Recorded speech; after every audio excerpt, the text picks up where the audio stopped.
摆全台湾有袂少的活动，毋是停办就是延期。2020台湾游艇展览会本地3月中旬要伫高雄举办，即摆确定要来延期。这个台南台江祖庙大观音亭，每一年拢会伫观音佛祖的圣诞来举办平安宴。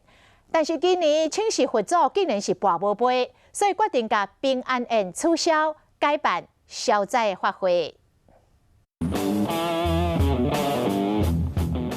码头内停真济真水的游艇，逐台拢真贵，游艇内是真豪华，充满设计感。台湾国际游艇展当年吸引真济国内外买主代理商来参观。今年原定3月中伫高雄展览馆举办，因考虑到武汉肺炎的疫情，主办单位决定延期。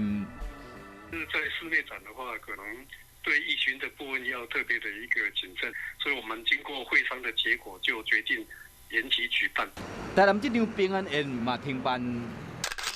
台江祖庙大观音亭，永年拢像安尼，伫主神圣诞的时，会办到请人客。也无今年出现几十年来头一摆跋无杯情形，庙方人员真意外。伊无要请人客，无要办，因为这个瘟疫的代志安尼，而且呢，伊佫指示讲赶紧伫这个月2月15，赶紧来做一个法会。